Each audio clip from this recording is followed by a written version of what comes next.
Hello, this is Dr. Ronald Eli, and I'm with Frog News, fully rely on God's news. I wanted to tell you that we have a scenario that is scary if it would come to pass, that we would lose this situation in the Supreme Court of seizure of guns. It goes against the Fourth Amendment, the blatant attempt by law enforcement to go after guns in a home without a warrant. There's an article that was written on police allowed to seize guns in home without a warrant. This was written by Bob Ruhl, written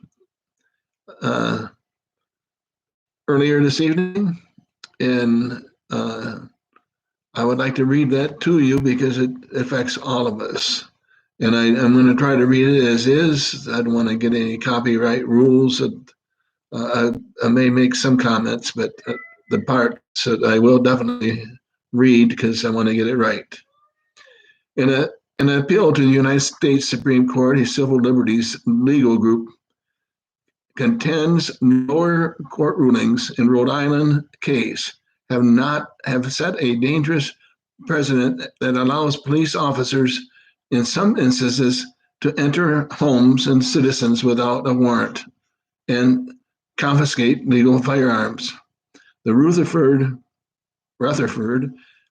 in front of the court brief in the case of a Caniglia via Strom asserts the lower courts wrongly invoked the community caretaking exemption of the Fourth Amendment. This case represents a blatant attempt by the law enforcement to create gaping holes in a Fourth Amendment, the force field that is supposed to protect homeowners and their homes against warrantless invasions by the government, said the constitutional attorney John W.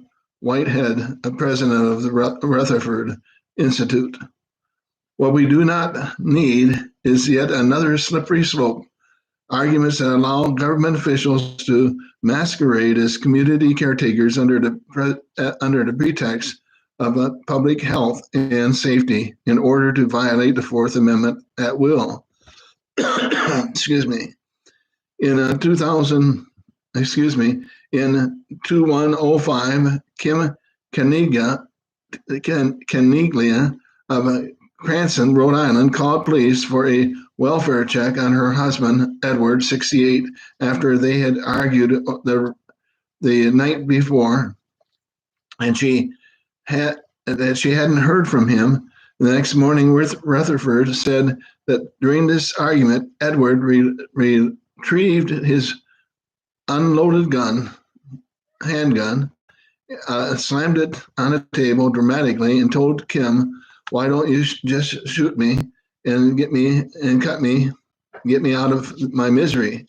The police contracted Edward, and he was mostly calm and told them he wouldn't commit suicide. And he explained he made the comment out of frustration during the heat of an argument. Then, despite his response, police took him into custody and confined him to a psychiatric hospital. While Edward was in the hospital, police entered the home and seized his handguns despite having promised not to do so, the Institute said. And Edward Caniglia later sued the police, but for their warrantless entry and confiscation of his lawfully owned firearms, which he contends violates the Fourth Amendment, prohibition of the unreasonable search and seizures. However, the lower courts ruled in favor of the police, who claimed their seizure of the weapons was within the Fourth Amendment community caretaker. Let me get a different page here. Hang on, please. And I can't get that, but we'll get it. With the Fourth Amendment community caretaking exception, which typically was limited to the search vehicles during traffic stops. In the, I'm going to add this. This is not reading this.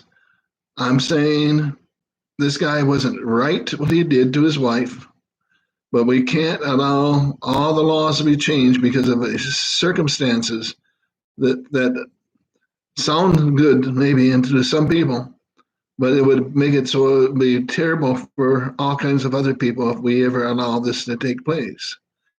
For me to continue reading, if the president stands, the Institute argued in a brief the Supreme Court, police would be allowed, and that's what I just was saying, to enter the home without a warrant and seizure lawfully, lawfully possess firearms.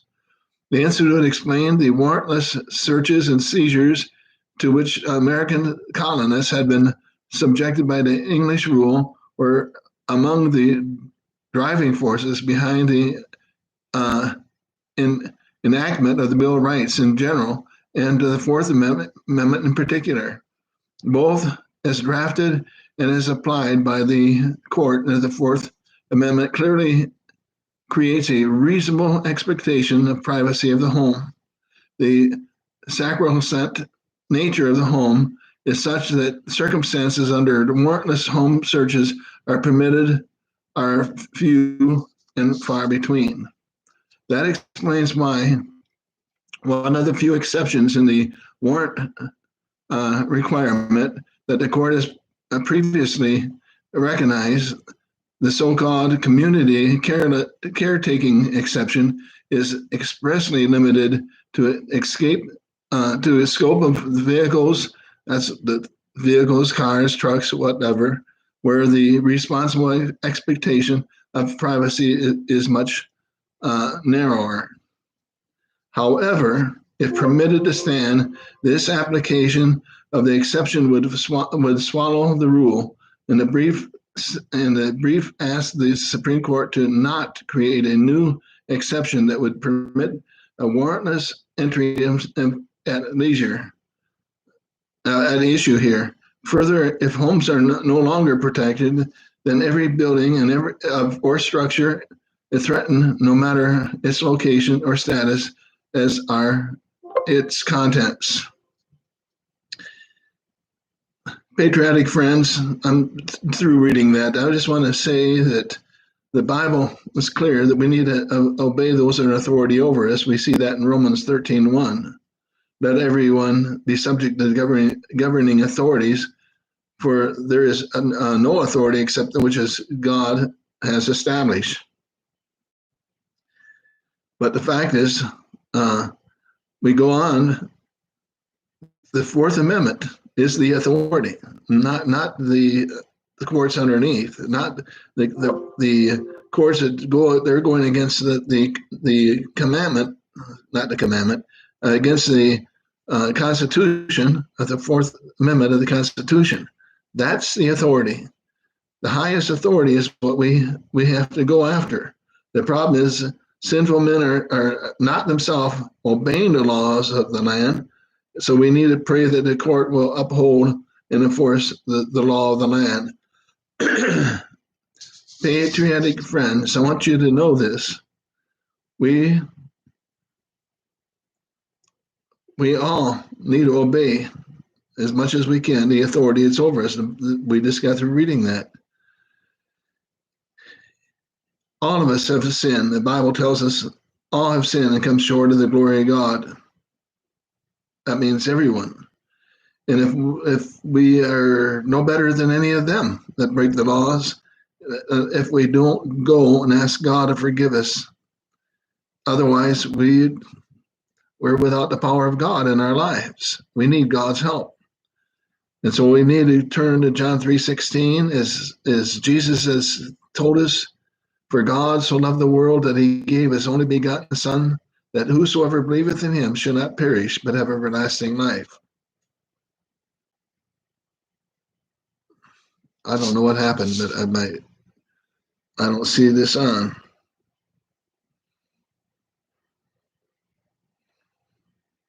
I don't know why it stopped recording.